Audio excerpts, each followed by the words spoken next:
हरे कृष्णा। आज के इस वीडियो में हम आपको बताएंगे कि कैसे करें आषाढ़ मास की देवशयनी एकादशी 2025 व्रत का पारण। क्या होगा देवशयनी एकादशी व्रत को खोलने का सही समय और सही तरीका, क्या होगी देवशयनी एकादशी व्रत को खोलने की पूजा विधि, और इस एकादशी व्रत को खोलते समय क्या गलतियां आपको भूल से भी नहीं करनी है। तो ये सब जानना चाहते हैं तो वीडियो अंत तक जरूर देखें। देवशयनी एकादशी का व्रत रखकर भगवान श्री हरि विष्णु की विशेष पूजा की जाती है, क्योंकि देवशयनी एकादशी से लगभग 4 महीनों तक भगवान श्री हरि विष्णु योग निद्रा में चले जाते हैं और इसलिए अगले 4 महीनों तक सभी शुभ कार्य बंद रहते हैं। इसलिए ये भगवान विष्णु के शयन में जाने से पहले उन्हें प्रसन्न करने, उनसे मनोवांछित फल प्राप्त करने का अंतिम बड़ा अवसर होता है। इसलिए देवशयनी एकादशी का व्रत सभी व्रतों में सबसे विशेष और श्री हरि को विशेष प्रिय है। देवशयनी एकादशी का व्रत करने से व्यक्ति के जीवन में धन समृद्धि की वृद्धि होती है और इस जन्म के खत्म होने के बाद ऐसा जीव वैकुंठ लोक को प्राप्त करता है। जितना आवश्यक इस व्रत को खोलना है, उतना आवश्यक है इस व्रत को सही समय पर संपूर्ण विधि के साथ खोलना। इस देवशयनी एकादशी का व्रत खोलने के लिए एकादशी की तिथि का समाप्त होना आवश्यक है। इस बार देवशयनी एकादशी का व्रत 6 जुलाई को रखा गया है, इसलिए इस बार देवशयनी एकादशी के बाद एकादशी की तिथि समाप्त होगी 6 जुलाई रविवार को रात 9:14 तक। पर केवल एकादशी की तिथि खत्म होने पर ही एकादशी का व्रत नहीं खोलना चाहिए, क्योंकि नियम के अनुसार एकादशी के बाद शुरू होने वाले हरिवासर के समय में भी एकादशी का व्रत बिल्कुल नहीं खोलना चाहिए। इस बार देवशयनी एकादशी के बाद शुरू होने वाला यह हरिवासर का समय समाप्त होगा 7 जुलाई 2025 सोमवार को सुबह 4 बजे तक। यानी आपको 7 जुलाई को सुबह 4 बजे तक भी अपना देवशयनी एकादशी का व्रत नहीं खोलना है। द्वादशी की तिथि शुरू होने के बाद ही एकादशी का व्रत खोला जाता है। इस बार देवशयनी एकादशी के बाद द्वादशी की तिथि प्रारंभ होगी 6 जुलाई 2025 रविवार को रात 9:15 से, और ये द्वादशी की तिथि समाप्त होगी 7 जुलाई 2025 सोमवार को रात 11:10 तक।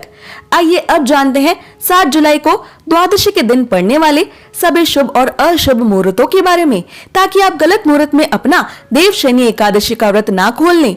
7 जुलाई सोमवार को द्वादशी पर सूर्योदय सुबह 5:51 पर होगा। सूर्यास्त शाम 7:12 पर होगा। इस दिन ब्रह्म मुहूर्त प्रातः 4:15 से सुबह 5:03 तक रहेगा। इस दिन द्वादशी की प्रातः काल की पूजा का मुहूर्त सुबह 4:29 से सुबह 5:29 तक रहेगा। इस दिन गोधूली मुहूर्त शाम 7:21 से शाम 7:42 तक रहेगा और इस दिन शुभ योग रात 10:03 तक रहने वाला है। आइए अब जानते हैं 7 जुलाई को द्वादशी पर पड़ने वाले अशुभ राहु काल के बारे में, क्योंकि राहु काल के समय में भी देवशयनी एकादशी का व्रत नहीं खोलना चाहिए, वरना आपका एकादशी व्रत करना असफल हो जाता है। 7 जुलाई 2025 सोमवार को द्वादशी के दिन राहु काल शाम 7:30 बजे से रात 9 बजे तक रहने वाला है। इस राहु काल के समय में भी अपना देवशयनी एकादशी का व्रत ना खोलें, ना ही द्वादशी की पूजा करें। आइए अब जानते हैं देवशयनी एकादशी व्रत के पारण का समय।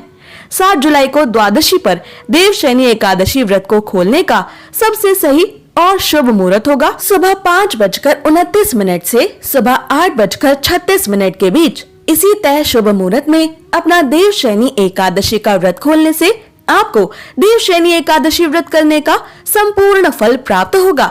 आइए अब जानते हैं देवशयनी एकादशी व्रत को खोलने की, यानी देवशयनी एकादशी व्रत का पारण करने की संपूर्ण पूजा विधि। एकादशी व्रत का पारण करने से पहले ये ध्यान रखें कि मुहूर्त के हिसाब से द्वादशी तिथि शुरू हो चुकी हो। अगर द्वादशी तिथि सूर्योदय से पहले ही समाप्त हो गई हो तो एकादशी व्रत का पारण सूर्योदय के बाद करें।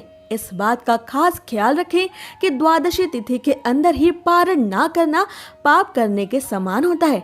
इसलिए द्वादशी तिथि के शुभ मुहूर्त के अंतर्गत ही एकादशी व्रत का पारण करें, तभी आपको एकादशी व्रत का पुण्य मिलेगा, अन्यथा आपका एकादशी का व्रत मान्य नहीं होगा।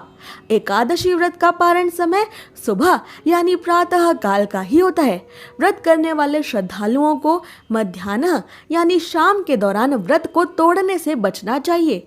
अगर किसी कारण से कोई प्रातः काल में पारण नहीं कर पाया है तो उसे फिर मध्याह्न यानी शाम के बाद ही एकादशी के व्रत का पारण करना चाहिए।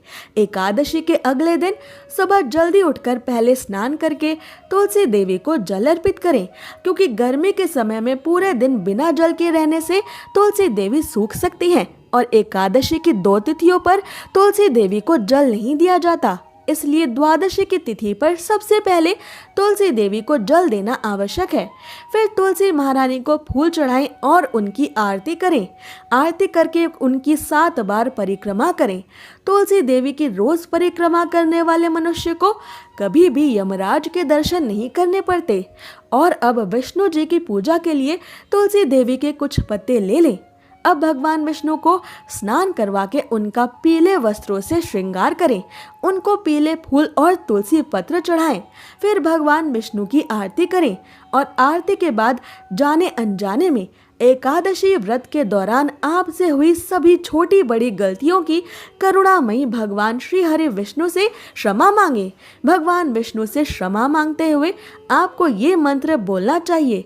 आह्वानम न जानामि विसर्जनम पूजाम चैव न जानामि क्षमस्व परमेश्वर मंत्रहीनम क्रियाहीनम भक्तिहीनम जनार्दन यत् पूजितम मया देव परिपूर्ण तदस्तु में। इस मंत्र को अपनी पूजा खत्म होने के बाद आपको 7 बार बोलना चाहिए। इसके बाद भगवान विष्णु से ये एकादशी व्रत स्वीकार करने की प्रार्थना करें। आइए अब जानते हैं कि क्या खाकर आपको एकादशी का व्रत खोलना चाहिए। द्वादशी के दिन भगवान विष्णु जी को घर पर सात्विक तरीके से बनाए गए पकवानों का ही भोग लगाएं।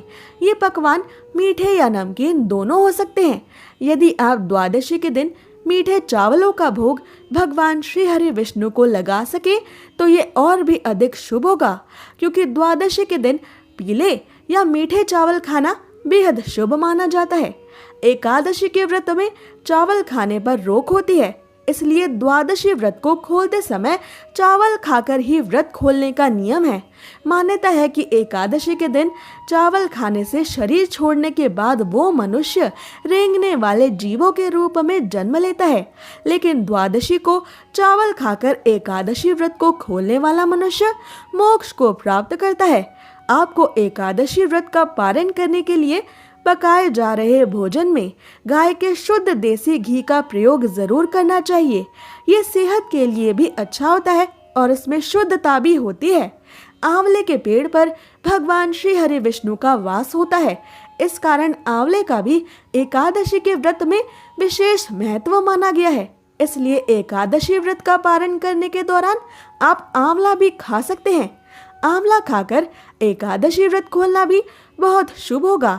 इससे आपको अखंड सौभाग्य, निरोगी स्वस्थ शरीर और संतान सुख की प्राप्ति होती है।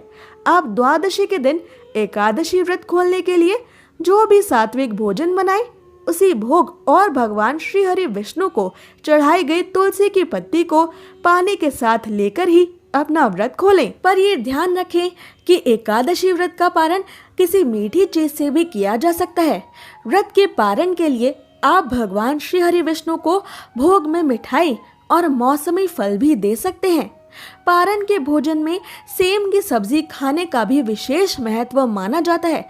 विशेष तौर पर एकादशी के व्रत में सेम को कफ और पित्त का नाशक माना गया है। ऐसे में एकादशी व्रत का पारण करते समय सेम को एक अच्छे भोज्य पदार्थ के रूप में देखा और माना जाता है। पारण के दौरान आप सूखे मेवे जैसे कि बादाम, पिस्ता, अखरोट और किशमिश भी खा सकते हैं। इसके अलावा दूध और दूध से बनी मिठाइयाँ या चीजें भी एकादशी के व्रत के पारण में खाई जा सकती हैं। ऐसी ही और जरूरी जानकारियों और व्रत कथाओं के लिए हमारे चैनल को अवश्य सब्सक्राइब कर लें।